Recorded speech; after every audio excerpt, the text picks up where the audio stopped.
And yeah, I can smile about it now, thank God. And Yeah. he was like, "Where are you?" Yeah. I was like, "I'm in a bad place, buddy." And he was like, "Just come have a cup of coffee. Just come in the door." Yeah. And he said, I tell people this all the time. He said, "You don't ever have to do this again." Yeah. That's what he said to me. "You don't ever have to do this again." Yeah.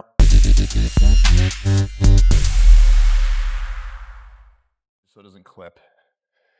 If you can, if it will slide the magnet down, maybe. Yeah, we actually lost a magnet at the one of the recordings that we did, and luckily it was stuck to that thing. Oh, right? cool. I think. Yep. And then you found it after the. Yeah. How's that? Perfect. Is that better? Good. Yeah, no, it's perfect right there. Cool. That's recording. That's recording. I'll clip off the beginning. That's recording. So all three are recording. I am going to do, I'm going to pull up that one pager, just do a little bit of it. Yeah, whatever you want. Well, yeah, Brett Miller, welcome. Thank you. I appreciate you. Honored to be here. Yeah, thank you. In your gym, this is incredible. Yeah, thank you. Brett Miller is a licensed physical therapist for over 25 years, the co-chair, Massachusetts Parkinson's Registry, commissioner, Massachusetts State Athletic Commission, ambassador for the Davis Phinney Foundation, ambassador for the Michael J. Fox Foundation, certified rock steady boxing, pedaling for Parkinson's, SCW boxing, SCW aquatics exercise, concept 2 rowing, Tai Chi Kwan, power moves, adaptive and inclusive training, licensed boxing, second in the state of Massachusetts. Didn't know that. That's awesome. That is really cool. Adaptive sports coach for 18 years, and he's a U.S. Army veteran as well. That's awesome. I love this. I appreciate this. Yeah, of course. Yeah, thank you for letting us come here. Yeah, That's we love to share our space. Yeah. You're welcome. I was telling Jordan when you weren't here, I was talking behind your back, which I think it's so important to hear how people talk behind your back. That's the truth you get. But right. Your enthusiasm when you're working with these people, and it's so evident you care about what you do, man. And the world needs more people like that. Yeah, so thank you. I appreciate you. Yeah. And is just a beautiful thing. You know, we came here an hour early for people that are tuning in that they wouldn't know that. We watched these guys do what they do, and just it was beautiful. Really cool. Yeah. It was awesome. Well, they inspire me, right? They motivate me. I see them, and they all have a chronic disease that is, a neurological movement disorder that has no cure, and they're beating it back every day. They show up and do the work, and how could I not be inspired by that? They're coming here, and they don't need to, right? And they just know it's like the right thing, and it's awesome working. Yeah, and the research is behind it. I've designed a platform that for anybody that's out there with a disease, if you were able to go to a facility and the person that's there says, "I can help you get better," right? That's huge, right? For a chronic disease. So these folks get better through the research platform that I've developed in fitness for Parkinson's disease. So that's Can you incredible. Explain Parkinson's disease to people that might not really know what that all includes? I know my grandfather had Alzheimer's. Other than Parkinson's, I know you can cause loss of muscle control. Other than that, I know nothing. Yeah. Well, I'll keep it really simple for those out there, layman's terms, right? So Parkinson's disease is a movement disorder, a neurological movement disorder. And as you know, it's a very slow progressive disease, and there currently is not a cure. But we think that scientifically we're very close to a cure, maybe within 3 to 5 years. The scientists at the Fox Foundation are now seeing the horizon and really diving into this. So fingers crossed. It's a really great time to have Parkinson's disease, to be honest with you, just because there's so much money and research and awareness. So in any event, what happens is you're born with a certain amount of dopamine cells, right? And dopamine cells are a neurotransmitter that not only allow you to move, but they also are responsible for REM sleep or for deep sleep. And those start to deteriorate over time. The cell walls start to break down, and then the cell structure dies. Okay. And by the time you're diagnosed with Parkinson's disease, we know based on DAT scans and other scanning techniques that you typically have about 40 to 60% loss of your dopamine cell structures by the time you're diagnosed. So what do? What we do is we try to be as effective as possible to neurologically protect the dopamine cell wall of the cell structures that we still have.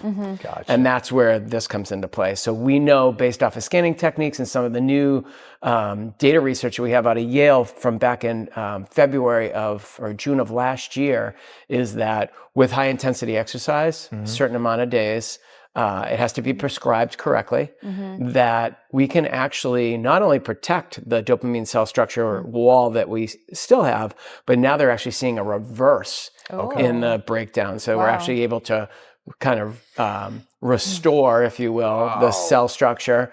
And therefore, the neurotransmitter is much more effective when it's in your bloodstream. It'll get picked up quicker and it will be used to its full potential. So That's amazing. Incredible. yeah, so it's super exciting, like I said. But again, it has to be carried out based off of the research and the platforms that are designed. So Right. When did they find that out?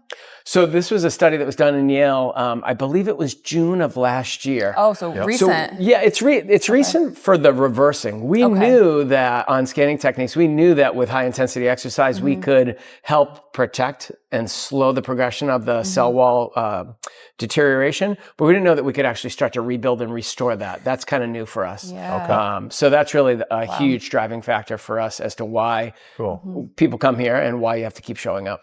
So what led you down this path? And you could probably tell me a very long story. Sure. How did you get into this focus specifically? So everybody asked me this question. It's in one of my books. I wrote a book. It's a beautiful day to save lives, and it's a memoir of my life from when I was 6 through my military career and into how I came here at 110 Fitness. And there's a chapter dedicated to how I got here. And so I have an aunt who passed away who had Parkinson's. So I have a personal connection to Parkinson's disease. But also I used to work in professional fighting. So I used to train world champion boxers and fighters. And I was in that industry and in that arena. And at the same time, I'm a physical therapist, and I was using boxing techniques for rehab, sort of using like dynamic balance skills and different movement patterns and combination work in conjunction with movement to help people rehab from whatever they were doing. And there's a short story in my book that talks about Leslie Stahl from 60 Minutes did a quick special on her husband who had Parkinson's, and he was using boxing, or the art of boxing, for his Parkinson's disease, and his symptoms were getting better. Wow. And so she did this special, and of course the world called me the next day. Everybody, Brett, did you see the story on the, and I had like a bunch of families call me, oh, my dad has Parkinson's. Would you ever consider like putting a program together? They knew I was a physical therapist. They knew I was in professional fighting, and this was like the perfect connection, right? For me. Yeah. I owned a completely different business. I was making custom wheelchairs, making custom shoes, braces. Oh, wow. So I decided, because there was a need, I was like, oh, I should take this on, right? Of course, because the guy that never says no. So, I started a small program at a different location than here. And I rented a aerobic studio at 300 square feet. And I had 2 people come to my first class. And then in about a month, there was about 40 people in my class. Yeah. And in the back of the room were all their caregivers having sort of a makeshift support group. And it was kind of like a eureka moment for me where I looked and I was like, this community needs something more than this, right? So I left my business and I became a silent partner in my medical equipment business. And I moved here and I started a business, 110 Fitness. We're now the largest wellness center in the world for people with Parkinson's disease. That's incredible. And we have about 200 people a week that come through our facility. And we're all inclusive. So that could be a disabled veteran, a disabled adult. It could be adaptive needs for young kids who have autism, Down syndrome. Could be people with Huntington's disease, ALS, CTE, anything like that. So we're just kind of a giant melting pot. Our primary focus is Parkinson's disease. But we do all neurological disorders, and we do a lot of sort of niche programming, if you will. And then we're a regular gym. So if you wanted to come and learn how to box, you wanted to come and take a spinning class, or you wanted to learn how to kickbox, you could do that as well. So that's kind of the progression that got me here. Amazing. So, thank you. It's one thing to hear about it, but to actually sit there and see it. And I was apprehensive. Man, do I really want to go around there? If those poor people probably don't want us watching, but They were very welcoming and watching Yeah. watching it change my perspective dramatically. You man. could tell that they were in it. They loved it. They're proud. Yes. They are proud, and when we have guests, they show off. For sure. I They're love like, oh yeah, they see people up on the top deck, and they're That's like, cool. Yeah, Jordan's like, yeah, exactly. No, So no, funny. it is. Really And, cool. They're Yeah. very proud, and I have this joke with some of my other employees. We say the coolest people get Parkinson's disease because all these people have they've had the most incredible lives, and they have the most incredible stories. yeah. And when they come in and what they do and their transformation, it's just it's unreal. Like, what's Yeah. better? So, you Right? know? Yeah. And you being able to help them. Yeah. Is like, and they help me. You Yeah, know? They right? really help me. Yeah. You know? What is better than being able to facilitate helping other people for a living? Like you are so freaking blessed, and you can tell you're grateful for it. Yeah. And, you know, and I am fortunate. You know, I'm not making a living doing what I'm doing, but I'm doing what I'm doing with my best friend, and we love this. And Yeah, but it's like people can be like, "Oh, you're doing really good with the podcast, good job," or "Hey, you're doing really good with your, your what is this called? Nonprofit." Sorry. Sure. But when you have someone that comes up to you and they're like, "You helped change my life," that's what is like it's not just "Hey, good job." It's like you helped change my life. That's what it's all about. Right. Yeah. Right. That's what keeps us going. Yeah, it's quality here. Yeah. Because we don't have everybody forever. Right. So right. we have a lot. We suffer a lot of loss here. Oh. Yeah. We've lost 9 people in the last 3 months. Oh, I'm sorry. The adage out there is you don't die of Parkinson's, you die with Parkinson's. So a lot of these people have had things, comorbidities or injuries or catastrophic falls or things like that have led to that. So we're pretty tight here. You know, it's an organic family, and it's a lot to kind of grieve and then show up the next day to put in the work. But our silver lining, and we have this memorial behind you. You can see all the gloves that are hanging up there. Those are past fighters that we've had. And that is, people are like, geez, that's kind of morbid. But to these folks, it's the reason why they show up, right? Like I'm showing up for a cupcake, and I'm showing up for a sweet pea, and I'm showing up for, Give me freaking I cold know, chills, me man. too. But, You know, we had Rodney Norman come on our podcast Mm. from this area. I don't know if you know who he is. You do know who he is? Yeah. Oh, really? Yeah. Yeah. He was one of our first, I say, big guests. Yeah. And he talked on our podcast. Something he said that's very relatable to what you're talking about right now. He said he had the fortune to watch his brother die of cancer. Mm-hmm.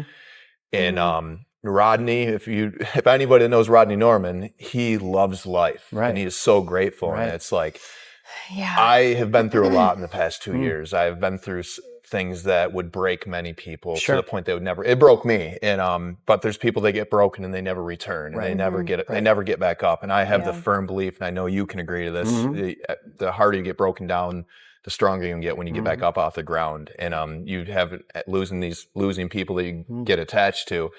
You have you're blessed with this incredible perspective of how temporary everything is. And it's like, But you were blessed enough or lucky enough to have them in your life. That's what we say. We're so lucky just to have had and it's a very short time in the span of their life, right? Like say someone passed away at 80, we may have had them for the last 10 years of their life, but we consider that a blessing and a silver lining, because we truly believe that if they're not here, they're like, some people that are probably listening to this podcast right now, they're in their homes isolating, thinking that there isn't hope and thinking that there isn't a place to go and thinking there isn't a place that they could call for resources, right? And that's why the virtual world's so nice, right? I did a virtual with somebody in Mexico yesterday, right? Awesome. And I do virtuals for people all over the country where I talk to them via Zoom and help them with their exercise prescription or help them manage their resources for support and things like that, because there's so much now that's remote. I love that you do that because a lot of people can't leave their homes, even if they wanted to come here. And we were talking about this at the beginning of class because someone was just talking about how grateful they were because they had a friend who called them who lives in a place where there's not something like this and they don't know what to do, and they don't have the resources. But I'll pivot back about your story. My story is one as well where I was broken. I'm still broken, and that's why I'm here.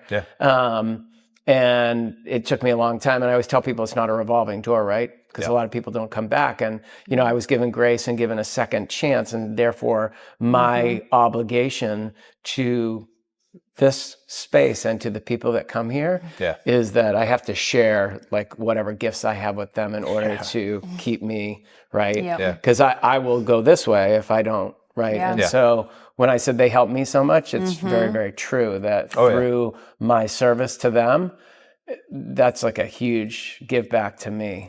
So I get it. Yeah, I wanted to ask, because I know you're a veteran, I'd love to hear a little bit about your service and what you did. And Sure. I spent 8 years as a special operations medic. I did a lot of training for special operations. My team and I designed something called lanes training. That was a new concept for the military. After our first stint was more in deployable medical systems. So we actually were the trainers for people who set up like MASH and CASH units in the field. The new deployable medical systems can be set up and broken down in like 2 days. They have ORs, they have dental, they have x-rays, they have ER, whatever. So we used to utilize that. And then we used to do the lanes training were simulations of things that you might experience in the military. And so you would go down these lanes and get graded as a battalion or as a unit on how well you do. And it would combine all different skills that are required, let's say for your MOS or required for a special forces unit that, does, work with explosions or. I was a combat engineer. We did lanes training for combat engineering stuff. Exactly. So that was that's a lot of the development that we did, and a lot of it for me was revolved around medicine as well. Triage, treating people in the field, medevac, all that stuff. Did a bunch of tours. I've been all over the place. My last tour was in Albania, just before the coup in '96. I was working for NATO, and as I always tell everybody, that's not always a wonderful thing because the rules of engagement in the Geneva Convention aren't always agreeable from country to country. And Albania's had a lot of turmoil at that time. And I was just coming off of a tour in Skopje, Macedonia, where I was doing triage with the European Command, which is all special operations groups from different countries that were trying to triage and move people from the ethnic cleansing that happened in Bosnia. And no one knows about this. It's the least talked about massacre, the massacre of Srebrenica. No one knows about it, but it was like the largest massacre ever in the history of the world, where 8,000 men, women, and children were killed in 2 days. Massacre of what? Srebrenica. I was wondering. Srebrenica, I think it's the way it's supposed to be. So I talked just briefly about that stuff. I'm not I'm a pretty humble person. I don't talk about war stories or anything like that. But enough to just in my book is just to get people to understand what brought me down towards the end. And so I got out of the service in '98. I had a lot of problems, a lot of guilt. I left my team, which was a huge decision for me. Not for them. It was something that they were like, you do your thing. But it was much harder for me to leave. And then those guys got blown up like right after I had got out in Afghanistan. So they're like, I had all that issues and just I should have been there. Why wasn't I there? Could I have done something different? And I went through all that and I ended up in therapy for 2 years and turned to alcohol and, just went down that road to the point where I was, tickling my tonsils with a .357 Magnum going, why am I here anymore? And that's my story. And I got lucky, because somebody reached out and it's just a moment in time. And really just a moment in time. And for me, again, being very blessed with grace, that was the call. That was like, hey, ding dong, this isn't your time. Let's turn this around. And how are you going to make this into a positive? And how are you then going to give back? There's another plan for you. Another plan. So relatable. But I just did a podcast a couple of weeks ago, and the gentleman that was doing it asked me my favorite quote. And my favorite quote I always like to tell people is, too much is given, much is required. Right. So it's a verse, I believe, out of Matthew in the Bible. And I'm not bringing anything religious to this. It's just that that's fine. What I tell everybody and talk about it in one of my books is the fact that if you are given a gift, if you are blessed with something like a second chance on life, then it's required and it's obligatory for you to then give that back to someone else. And so that's really just kind of like, that's like my life mantra and my mission. And my mission here at One Time Fitness is very similar to my military mission. No one gets left behind. Yeah. I have this firm belief, and I've talked about this a lot, is I think the worst, not the worst, because I don't think adversity is really a negative thing in the grand scheme of things, but I think the more severe it affects you, the more it impacts you, the more that you go through, the more power you have to help other people. And because you're hopefully, after getting through stuff, you're able to be more appreciative, more grateful. Because I know I am, and listen to Jordan's book, and I knew that he lost his wife, but just listening to what he went through more in detail was, everybody needs to hear that kind of stuff. Right. And I heard a quote that you should. It's not a quote; it's more of a statement, to think of death frequently, often. And I think that is so important, because it helps you really have that perspective of going back to just being grateful. Because listening to Jordan's book, I hug her, I look at her differently, and life is so damn temporary. You really should treat it like that. You want to be extremely grateful, but you don't want, and I've talked to him about this, you don't want to be so overly obsessed with trying to be grateful where you're worried every day that something bad's going to happen. That is the flip side of it. Anxiety, man. Oh yeah, I know all about that. And so do these folks. These folks have a lot of anxiety. And, with that being said, having had that issue, it's so nice to be able to then help somebody, right? Because, you don't go to the dentist for a heart problem. The dentist doesn't know how to help you, right? So, but if you can, I relate it to, any addiction. Like if you're an alcoholic, like talking to someone else who's an alcoholic, right? Yeah. Not to somebody who's like a therapist. I hate to say this, who's like, right? Yes. I had anxiety so bad. I was having panic attacks, and I was, like I said, I was suicidal. I was off the wall. And nobody knew. I was running a business, owned a couple houses, had the cars, had the wife, had the kids. And if you looked at me from the outside, you're like, what is that guy anxious about, right? But the thing about it was like, I went to a therapist and they handed me a couple pieces of paper and they're like, you should work on your deep breathing. And I was like, dude, I take a deep breath and I think I'm going to die. Right? What do you mean? And so for me, I needed to find somebody who could sort of understand it, and it could resonate with them, and they'd be like, I've been there, and I get it. Have you ever, sorry, I didn't want to interrupt. Have you ever used breathing exercises before? Yeah, I meditate every day. So I don't know if you know this, but our first big guest was Nenea Reeves. Nenea Reeves, she just posted a picture of her with the CEO of NVIDIA today. Oh. She's one of the biggest tech women in globally. She was the COO of EA Sports Online at one point, and now she's the CEO of Trip VR. Trip VR is a guided breathwork meditation platform. Yes. And I started using that at a very difficult point in my life, and not necessarily to promote just the application but breathing exercise and meditation. I never in a million years thought I'd be sitting here talking about it. It has changed the course of my life, along with faith. I said when we first started this podcast journey, I'm like, we're not going to talk about politics or religion. And I always have been a religious person, just not like I should have been, but it's changed my life as well. Just having that faith, being able to cast my anxieties and fears, very real fears, and just be like, you know what, whatever happens is God's plan. I just got to roll with it. And it's worked for us. It's really every day has. gets, And faith can be, you know what I mean? Whatever it is. It can be just a higher spiritual connection or something positive. You don't have to drive into that whole religion, right? You just have a belief in something. Say, hey, this is what worked for me. I don't care what you do necessarily. Hopefully it works for you too. Belief in something and not just hopelessness and nothing. Right. Agreed. Absolutely. So after your military career, and you had things which we've talked to a lot of people. We recorded with Nick Lavery out of Special Operations 5th Group. He connected me to because he's still active. So he's for people that don't know, first ever Green Beret to return to active duty with an above the knee amputation. He's got an incredible story.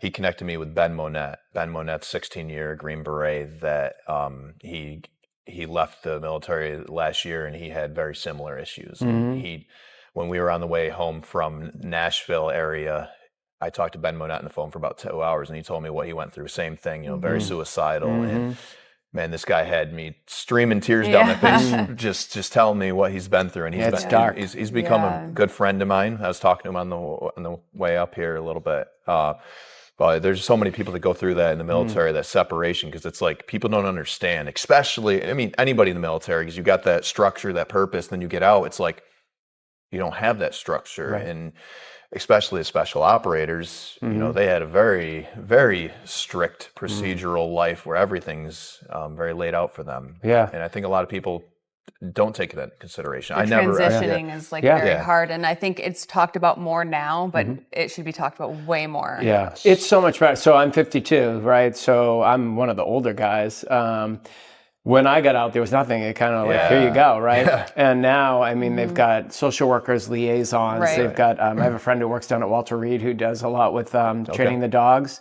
So they have, all kinds of pets and things like that. I mean, there's so much more, and the VAs are offering so much more through like job placement and how to get skills and like learning to be an entrepreneur and like all this stuff. So it's trending in the right direction. Can we do more? Absolutely. Obviously, because the suicide rates are still what they are. And you talk to guys all the time and gals that are just having a lot of the issues.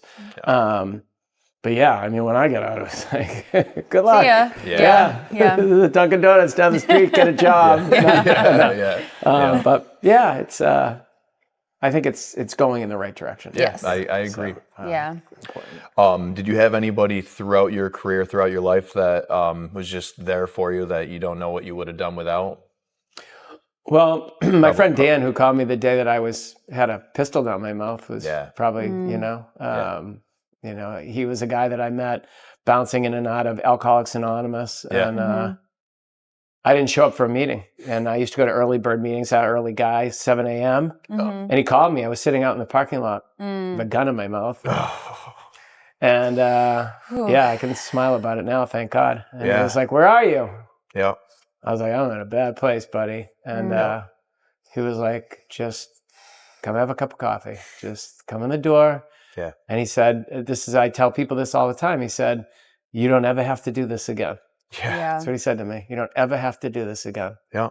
And it made the difference for me. So, and he wasn't even a really good friend. He was just a guy that I met in AA who I used to talk to once in a while. It's funny you say that. He's just a random guy. I don't keep in contact with him. No, I don't even know where he is. Yeah. Some of the most important people in my life have been, people from this short journey. We've only been doing this for a little over a year now, and I've met some of the most people that have been there for me that I don't even know. Right. Or vice versa. I've been there for people that I don't even know that are going through things, and it's such a beautiful thing. Well, I just want to say we met someone named Mallory, and automatically when we talked to her on the phone, I was like, I love her. Like her energy and just how she was just like, she's such a good person, and she's trying to help veterans, and it's like, I wouldn't have met her if we didn't have this. She drove up 7 hours from Ohio to be on her podcast. Yeah. Wow. And it's just like, she's someone that I'm like, if I need advice or something for anything, call her, and it's like, it's just crazy how people are placed, like your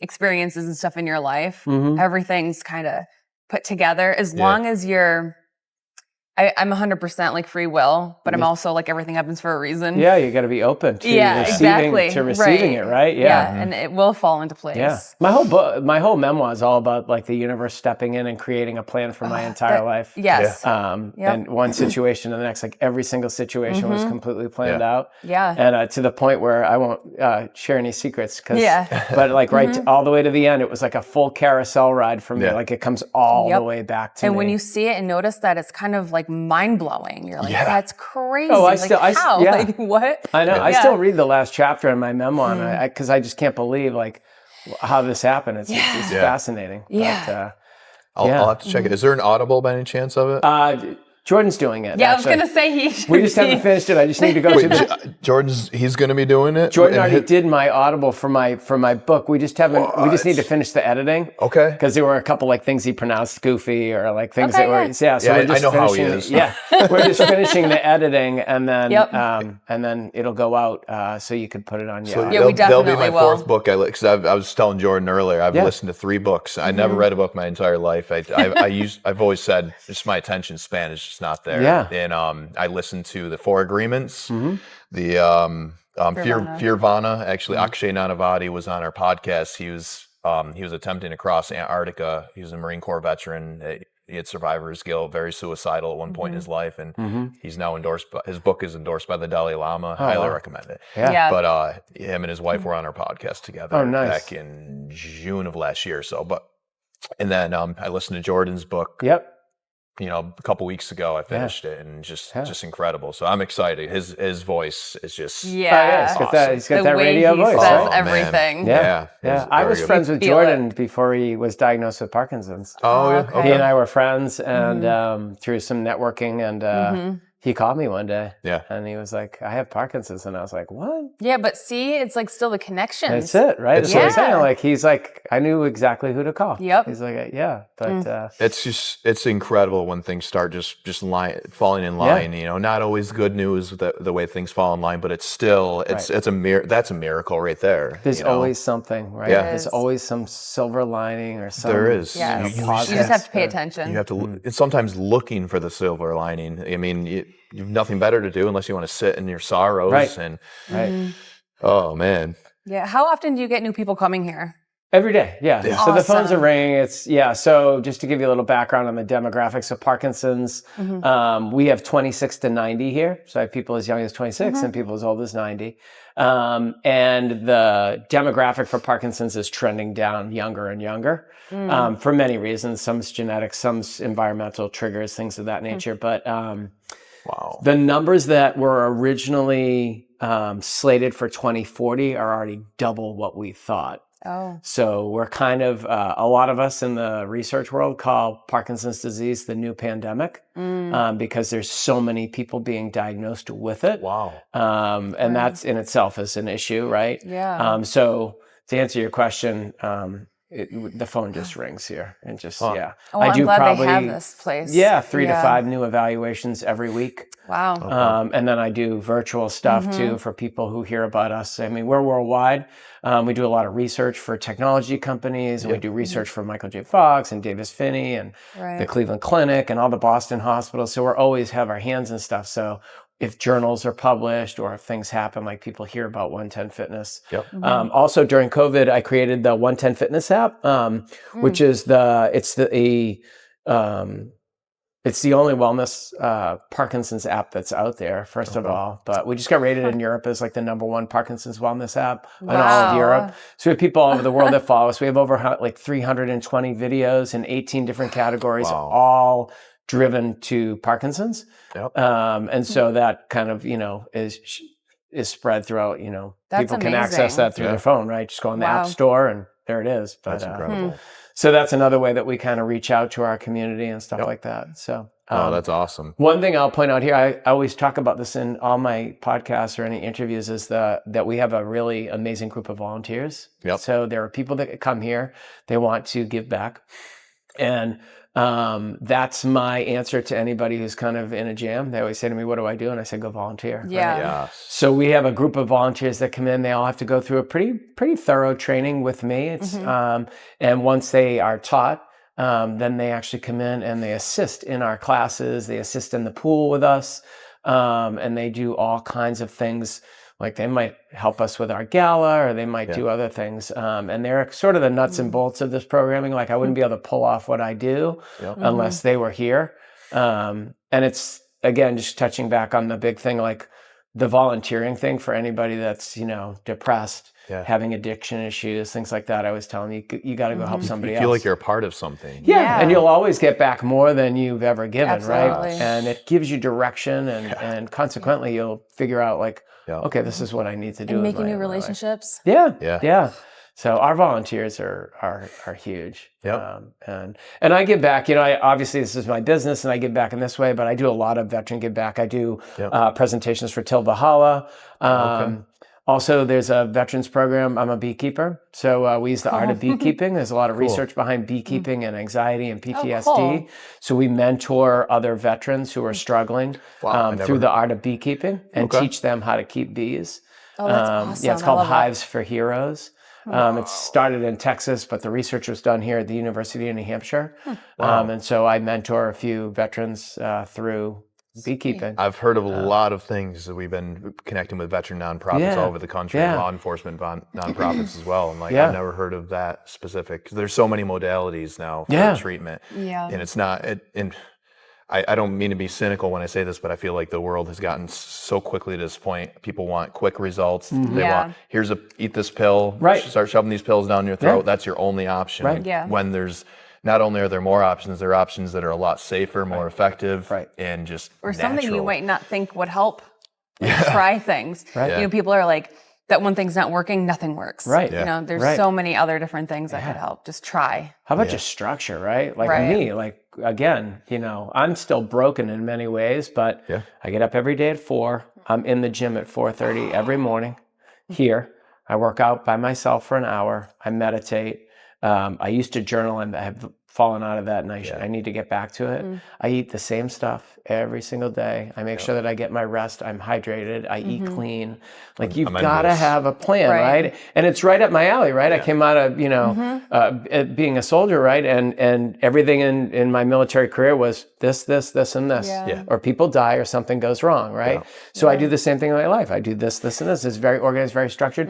And people with diseases or people who have anxiety do very well with structure, right? Because this is what you do, right? And then you don't have to think about it, and you respond. You know, it's like kids. They need structure. Exactly. I know. Same thing. My kids, all of them. I have twins that are 12, boy, girl, and my son is high functioning autistic. And for him, structure and doing the same thing daily and his schooling and stuff, it keeps him on the money, right? So anyways, I'm a big believer in structure. She works with kids. She works at elementary school. I don't know if you knew that or not. You kind of briefly told me, and then I work in pre-K now. Which has been kind of crazy, but I feel like I'm making a difference. I feel like I'm connecting with this. I'm a one-on-one now. I used to work in 3rd grade and 2nd grade. 3 weeks ago, I moved to pre-K, and I was like, I can't do this. My family's 3rd grade, you know, but I really feel like the student that I'm with that really needs like love and structure. I feel like things are slowly shifting for her. So I think I'm doing the right thing. I think the story and how everything has like transpired over the past 2 years has been so beautiful, especially with like her doing that. We had somebody, he's been on my podcast twice, Mr. G, Luke Grendel. He was there for my kid. My kid was going through a very, very hard time, and just, you know, we all do. And some people are fortunate enough to go through hard times when they're younger, and hopefully they just learn from what us adults learn from adversity. But that guy inspired us. I was like, man, I remember when she was at her last job, we were just like, what if you could do something where you could give back and maybe do something like Mr. G? And the next thing you know, 2 weeks later, different job. She gets hired full time at the school and working with kids. And is it easy? No, but I think it's rewarding. It is very rewarding. It gives you a purpose and a mission, right? Right. It's funny because at the end of the school year, you know, the buses go around and the teachers are like, bye. And you could tell the new teachers versus the older teachers. The older ones are like, see ya. And me and this other teacher were like, bye. You know, love you. You know, I don't know if I'll ever get to the hey, bye, you know, because I'm very emotional and I connect with, you know, everything I really put my all into. So I think with all the kids, every year, even if it's 50 years down the road, I'll be like, bye. Well, just how many people right now in this day and age, especially kids that are going through, you know, because, you know, I lost my sister in 2020 to a drug, long-term battle with drugs. It's like, how many parents are going through that right now? And how many kids, more importantly, are going through a lifestyle when they're growing up where they have parents that are making poor life decisions. And there's so many kids that are being raised by their grandparents. We talk about that a lot because we see it. And it's hard to be a kid right now. It is very just hard. social media alone and all the input. Everybody's so touchable and, you know, reachable and comparing themselves to people that are maybe real, and it's not real, right? It's not real. It's it's really hard, and you know, if kids had a place like this to go to let loose and do something healthy physically and mentally and get a new family, not get a new family, but, you know, connect with other people and boxing's awesome. You know, there's a lot of We used to have a youth boxing program here, but now it's more one-on-ones. But we do programming for the state through the Department of Developmental Services. So we have classes where, 4, 5, 10 kids with autism will come and box. And then we do adaptive programming for some of the small local ones called the ARC of Greater Brockton. There's a friendship home. And those are places where parents can take their adaptive kids and they go to like programming all day. And part of that is exercise, right? That's awesome. You need to have that. And so they come here and they work out and they do boxing and all kinds of different like, camaraderie drills and things like that, to develop their community and stuff. But I love it. Get them off the video games and do something physical. I think that's such a major problem with, technology is great, but it's so easy to hand a 2-year-old a tablet. And, I try to limit the kids. And I grew up playing video games. I was a big video game fanatic for many years. I say that was my life addiction. And so, it did impact me negatively, into, I think I really didn't have much of a life going into my 20s because of video games. But they're not going away. Electronics aren't going away. We got to just find a way to people need to be active and you got to put in the work. That's why I've been trying to really instill in my kids, like you're going to do one of two things. If you don't put in work, you're going to end up just like everybody else in this modern generation of people that just.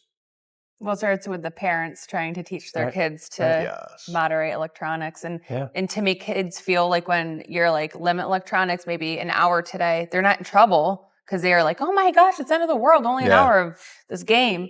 It's like, you're not in trouble, just go outside for a while.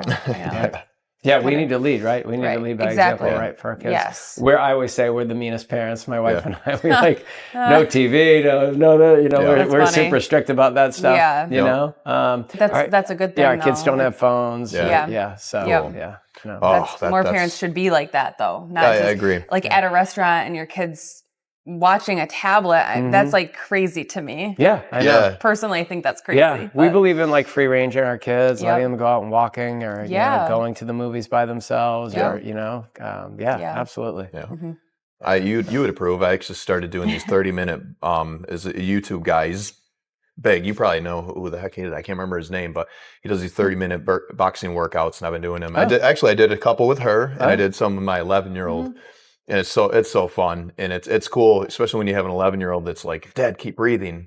He told me that too, and I'm like, what? And I told him, hey, I'm like, how you're yelling at me to like, trying to motivate me. I'm like, never lose that. Never lose that. Right. Be like that everywhere you go the rest of your life. People will love it. And you'll help people. Absolutely. That's so huge. But it's boxing has changed my life. Granted, a heavy bag and a speed bag, I don't know if I necessarily consider that boxing. It is. It's changed my life though. And I feel so much more, I feel more confident. And I think it's done wonders for, like, he is proud of his body changing, but his mind also. He's like, I need to go down there in the garage and do it. U.S. Olympic Committee, hardest sport in the world, boxing. So they looked at like 7 criteria: mental aptitude, mobility, strength, power, endurance, all that. Oh, wow. Boxing is hardest sport in the world. Second is hockey. Okay. So I always tell everybody, if you've ever fought or been in a boxing ring, boxing is like 1,000-mile-an-hour chess game.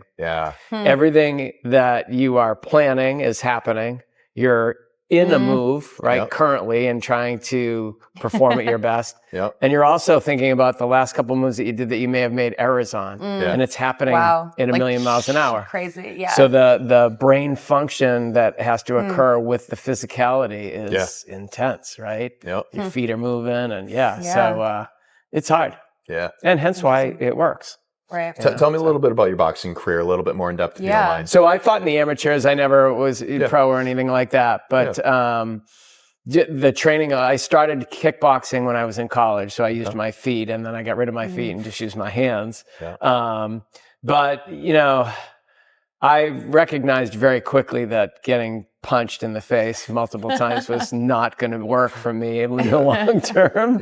And so then I stepped out of that and actually got out of the boxing world for many, many years. And then somebody had called me and said, hey, listen, do you have any interest in training some fighters? And then I got back into the boxing industry. And then I've never left since then.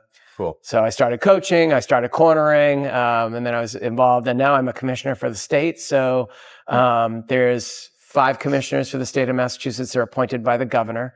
Cool. And what we do is we oversee all the regulation of any unarmed combat in the state. So any boxing, kickboxing, Muay Thai, Asian kickboxing, MMA, UFC, any of that stuff. Do they allow MMA here in the state? Yes. Okay, Yeah. cool. Yeah. Okay. Yeah. So we, what we do, yes, as a commission, we allow it.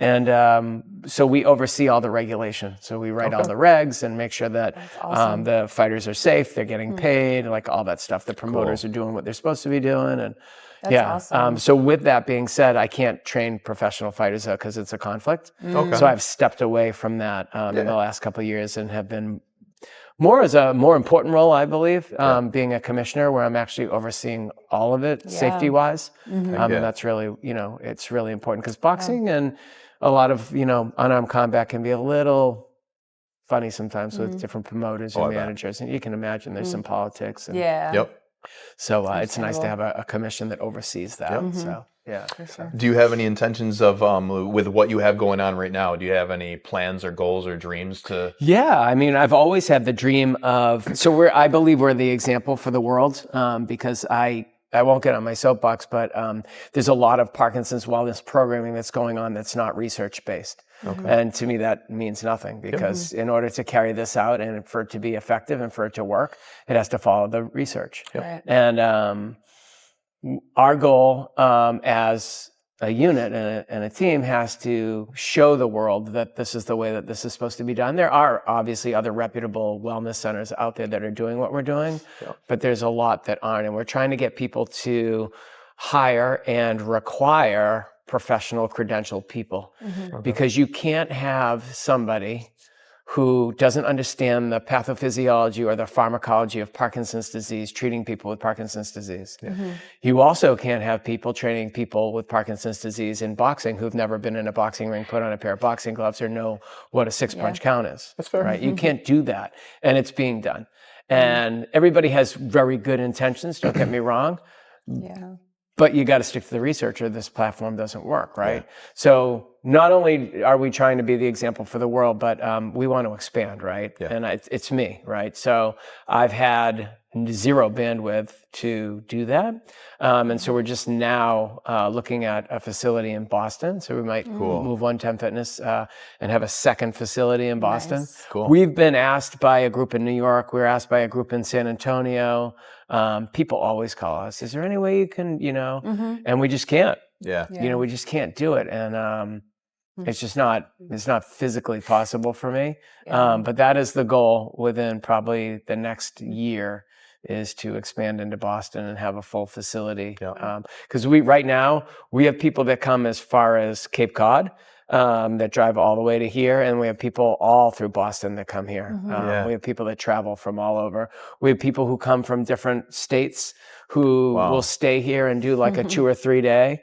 And then they get homework and then they go home and then they'll come back for like a tune-up in 3 months. Oh, that's man, that's awesome. Yeah, it's nice. And if you have the resources, it's great, right? Right. I also travel with some of our fighters. So if our fighters are like going places for like the winter or the summer, a lot of people go to Florida, they go to Nantucket in the summer.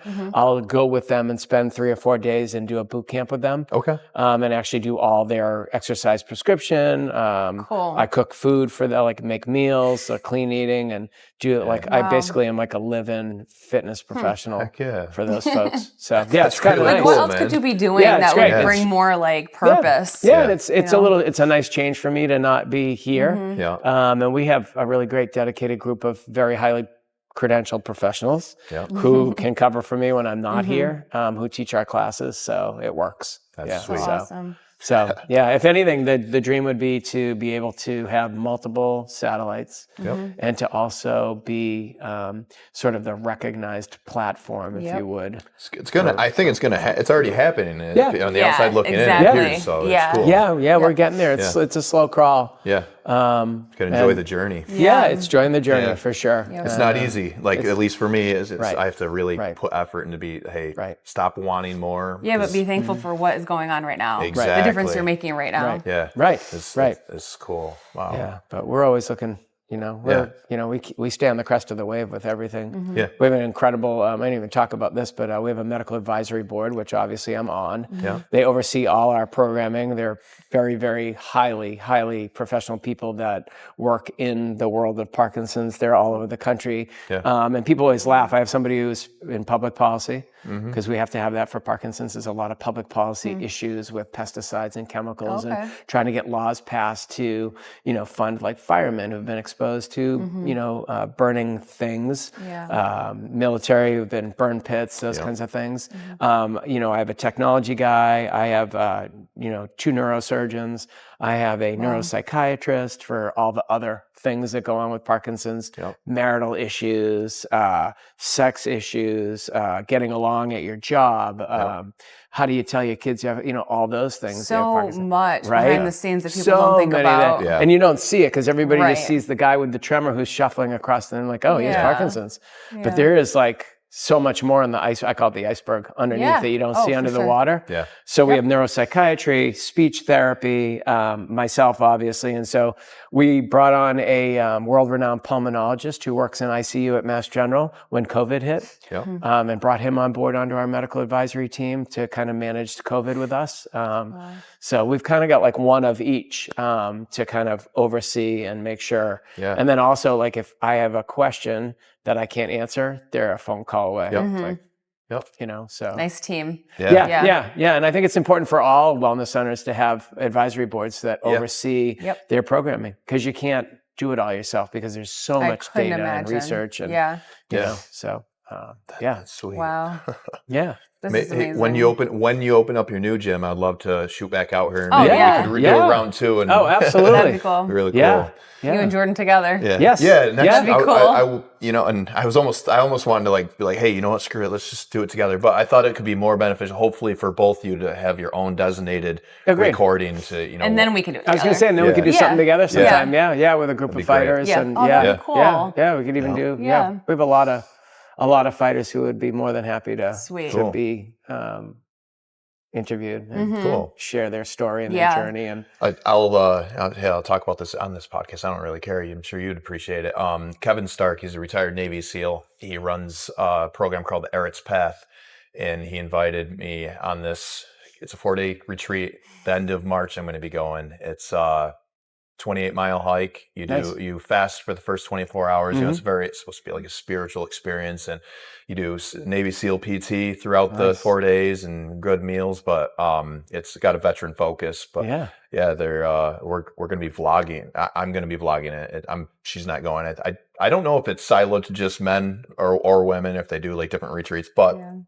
Where is it? It's going to be in a state park in Alabama. I cannot remember the name of it for the life of me, but it's going to be really cool. Yeah. So Mark Devine, who's retired commander for the U.S. Navy SEALs, I did his podcast about a year ago. Okay. And he does some stuff like that out in California. That's awesome. The thing is, like, I've suffered from imposter syndrome so bad my entire life, and it's gotten so much better. Like, if you talked to me 6 months ago, I would have been much more uncomfortable sitting here talking to you, just being worried about judgment and stuff. But what a better way. I think out of the 12-ish seats, I think 6 of them are Navy SEALs or retired Navy SEAls. So it's like, what better way to throw yourself to the wolves and just, really face your fears. Absolutely. So I'm really excited. Think about everything you're going to learn. I was going to say, how about just take your own inventory, man? Right? Just for you. Tools in your toolbox. Just be a sponge. I've been running 3 days a week, doing like 8-mile runs, and been working out quite a bit. So I'm in the best shape I've ever been. Better than when I was in basic training. Not 10 years ago. So I love that. I exercise about 3 hours every day. Oh wow. Even at 52, would have been more time. Well, it is time. That's why I grind early. And I live in a fitness world, so it's a lot easier for me. To be involved, but I truly believe in all of that. Primarily for me, it's for here. To keep me. It's my antidepressant. 100%. Keep me straight and narrow. But I mean, it doesn't matter who you are. It doesn't matter if you're the best leader in the world. Like, I feel like, those retreats and things like that, like, there's always something, right, to get better at or to learn or to share or change perspectives on certain things in and it's life. good to get out of like your, what you do all the time, right, and to experience different things and network with people and Yeah, 100%. Yeah, no, I get that. That should be a blast. Exciting. Yeah, this whole journey has been so surreal. The fact that I'm here talking to you and Jordan, just it's weird. You know, I never in a million years, if a year ago today you told me where we would be, I wouldn't believe it. In a garage on our couch, just talking about our relationship. Right. Yeah, like our first 10. Oh, actually, my second episode. He was my combat medic in my last unit, Sergeant Matt Kinney. My old unit lost 3 soldiers in 2012 to an ID debt, and he was the first combat medic on the scene, and he talked about it on the podcast. And I knew that story because I remember I was in the field with him in 2016, 2017. It was him and I. We were together for hours on I think an ammo guard detail or something stupid. But I remember asking him, you know, I'm like, hey, do you mind talking about what happened in Afghanistan? And I normally wouldn't have asked that, but he seemed very open about stuff. And he was very proud to talk about his experience. Yeah. And he went into detail then. I never forgot it. So when we were having our second podcast, it was coming up on Veterans Day in 2023. And I'm like, I called Matt Kinney. Matt Kinney has been one of those people I've called him when I haven't been doing good as well. Yeah. I say I've never really felt suicidal because, you know, I got kids that, you know, they just need me, you know, more than ever. And, you know, my family and she's too good to be true. Right. And, but I've been at very, very low points. Yeah. And, Sergeant Matt Kinney, I got a new perspective when we were sitting here recording a podcast because I didn't know his significant other moved across the country with his kid. She was also in the military. So he not only went through what he went through in Afghanistan, he had to deal with that when he came home. And it's just like, if he can make it through that, I got no excuse. Right. And that's kind of when things just clicked for me. I was like, I think that's the winning ticket. I think that's what people need to hear. People just need to hear that you can make it through really, really broken times. It's hard though when you're in it. Oh, that's you know that's the thing. When you are in it, you think obviously that there's no turning back, and that this is like the right thing to do. Yeah, and I still have really, really broken, hard days, but I've also like I more so when broken, just sad over things like that a little emotional. And but stuff. But I say to her, I'm like, I wouldn't want to not be sad for the things I'm sad about because there'll be something wrong with me. It's when you stop caring. Yeah. But we just had our, there's a picture over there of my team. This space is dedicated to them, but we're all banged up. We just, I finally was able to put together we had our first reunion last summer at my house. Cool. We were missing a few folks, but it was been 27 years. Wow. For some of us who haven't seen each other, and we're all over the place. I had a really hard time finding everybody. That was part of the problem. That would be hard. 3 of us keep in contact with each other, but then there was like one guy went off grid. He was our forward observer, and he got real banged up. And one of my guys, IED explosion, one killed a Humvee. He lost half of his face, got blown off. So he's all steel and stuff. And one guy, steel in the hip, and all that stuff. We're all banged up. One of them's dead. So anyways, putting it together, it was wild. Because we hadn't seen each other. It was kind of, when they came in the driveway, it was just, it's just one of those moments. Crazy feeling. I couldn't imagine. I'd be so emotional the whole time. It was, and it was just a good day. We just sat on my porch and talked and laughed and cried. And, it was awesome. And, we're hoping to do something, something together. So one of the guys is in Vegas, and he couldn't make it out, so we're hoping to put something together for him. So cool. Well, at least you know where they are now. So it's good. We have That's amazing. Yeah. I want to make sure I try to give everybody this opportunity. And I should have asked, because we try and do this thing where I took this from Steve Bartlett's podcast, where we will have the last podcast guest ask our next guest a question to answer. So Evan Carmichael had one for Jordan, and it was what's your favorite thing about Matt and Monica? So super awkward asking Jordan that. I couldn't keep a straight face. But and I should have asked Jordan a question for you, but I forgot. Oh, that would have been good. He would have come up with something real. I bet too. He knows you. Right. Yeah, exactly. It would have been hilarious, I bet. But this is really good, and I want to give you the opportunity for the viewers that do see this, if they wanted to contribute in any way or follow or help spread the word, where can they find anything? Obviously, your website. Yeah, website 110fitness.org. I always tell people .org, right? So .com. 110fitness.org is our website, and everything's pretty much on there. There's a donate link on the website. And, any email addresses or things like that, if they wanted to contact me, everything's on the website. That would be the best, sort of the best route to take. So, yeah. Phenomenal. And your book will be coming out. So I already have my book is already out, the memoir that I told you about. Yeah. Right, Audible will okay. be coming. Yeah. And then I've co-authored 2 other books in the interim.